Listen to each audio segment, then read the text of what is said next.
Welcome to my table, Peaches. Sorry, the lighting is so weird. It's raining outside. There's no sun. This is what I've got today. So this is a new reading that I'm trying to find out something that you can't see about yourself, whether it's a hidden strength, a hidden talent, or a hidden gift. So let me know if you like it in the comments.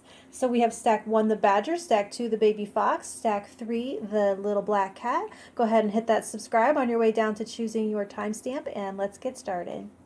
Okay, stack 1, the badger. Okay, you have the 9 of swords, the ace of wands, the knight of swords, and inner voice. Okay, let's see. Oh, good, that blue is starting to come through. Oh, wow. Okay. So, okay, stack 1. I'm going to say this one falls under the category of hidden gift. Maybe a psychic gift like clairvoyance or clairaudience. I'm seeing for some of you also like a lyrical ability. So those are like my specific assessments, but more generally, in case I didn't quite capture it, it's an ability to translate or transcribe abstract concepts, feelings, deep visual and yet non-representational imagery into a language, be it essay, monologue, healing conversation, poetry, music, but something anybody can understand, and they feel seen and they feel represented and they feel like they can heal something or hope for something because you were able to express something that they were feeling. So you're able to tap into something primordial or esoteric, the non-verbal language of the body, the face, the vibration and wavelength, and then decipher the information to help yourself or others confront and overcome their fears or to ignite new convictions.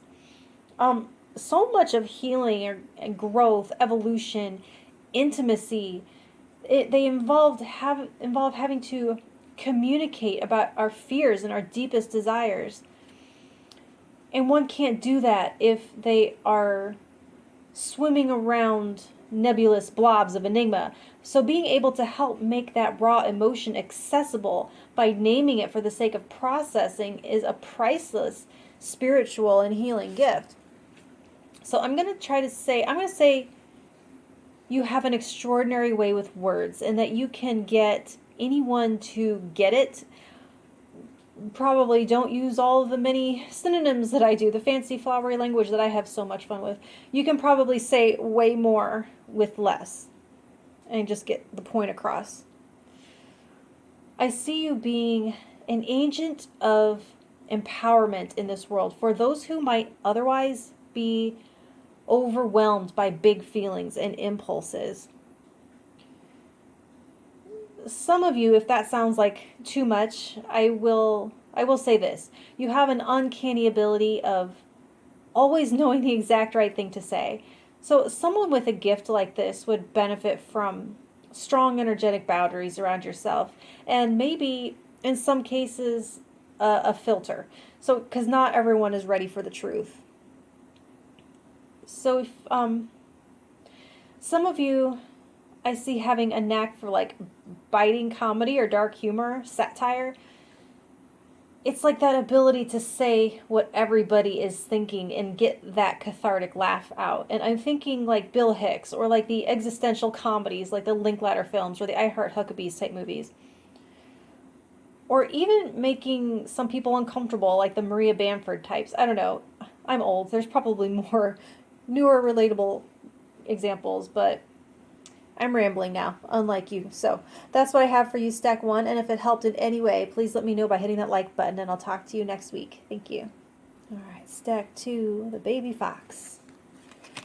You have the 10 of wands, the queen of wands, the death card, and transformation. Well, those are two peas in a pod. Transformation and death, same thing. Kind of.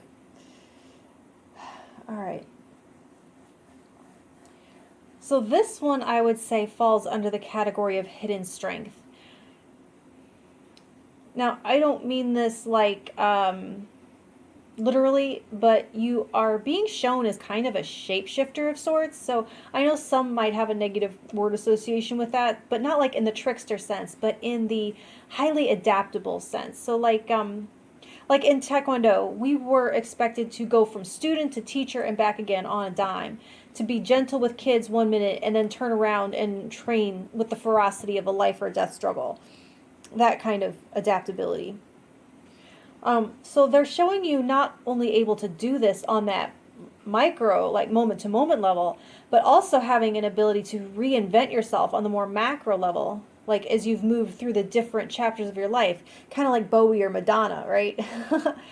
So I want to say that you can handle so much more than you think. You're stronger than you think, but not in the, oh, pile it on, they can handle it, just, they can take it, just try harder sense. Not like that, because I think we're all feeling like we've had enough. But that it's not that, it's that ability to transmogrify to meet each occasion.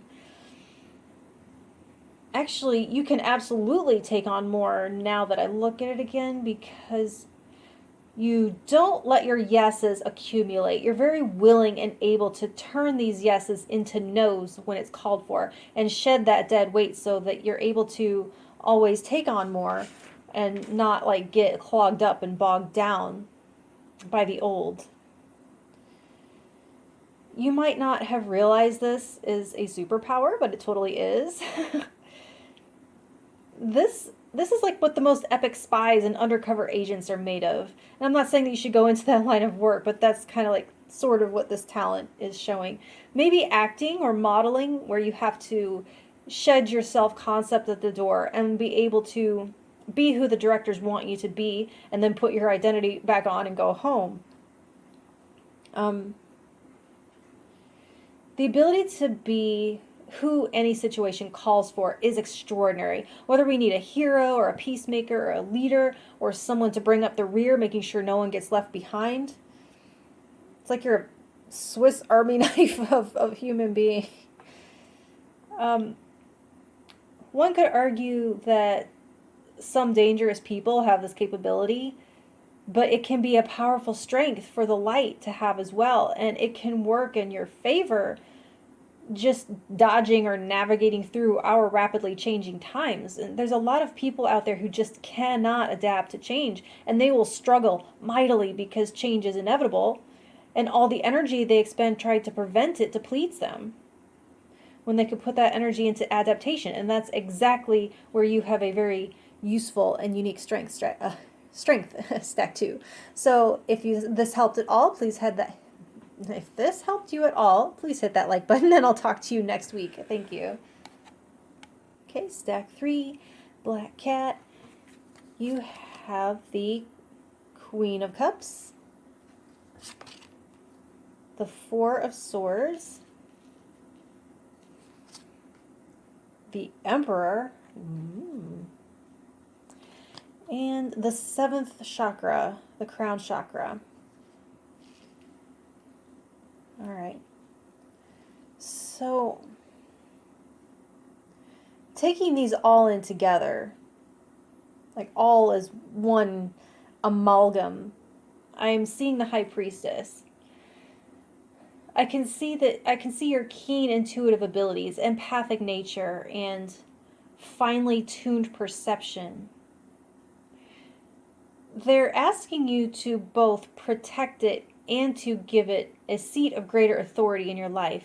They're challenging you to trust your instincts, and instead of asking like other empaths or intuitives to co-sign for you, like, what do you think this means? Try to claim that your insights mean what you say they mean. They're saying your information source is the universe itself, and or like the collective unconscious. Like, you can't get any more firsthand than that, and you don't have to second guess yourself. With the 4 of Swords, you do have an elevated need for self-care. All empaths do, because of that tendency to be a sponge for the energy of others. And you might need to kind of always be mindful about cleansing and making sure that you have plenty of peaceful alone time to restore yourself.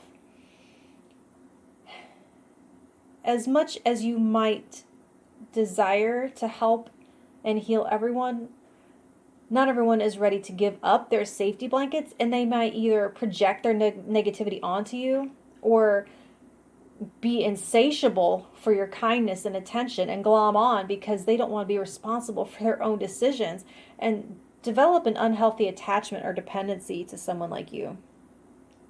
So you'll need strong autonomy and boundaries. So if you've sometimes been confused because your feelings and your sense of vibes don't really align with the external circumstances or what you're experiencing, this is why. It's because you're picking up on other people. And you can take control and nourish yourself so that you're strong and protected against tapping into someone or something unless you're choosing to. The irony is that you might feel actually an imbalanced seventh chakra. You could feel disconnected or apathetic at times, and that's actually a result of too much absorption. It's like an attempt to block it out, kind of like, I don't know if you know anything about it, but the mechanism behind insulin resistance in the blood. Or you might be skeptical of a lot of the woo-woo stuff because there's no external evidence for you to back up what you just innately know. And they're asking if you can just say, I know, and have that be the final word. They're saying that you can't see it because you need more silence and stillness. The crown chakra is your connection to the whole, and it does need to be balanced, not closed, and not overrun. So they're asking if you can try applying some of that healthy skepticism to your thoughts for a change and see what happens when you put your intuition at the head of the table. So that's what I have for you, Stack 3, and if it helped at all, hit that like button, and I'll talk to you next week. Thank you.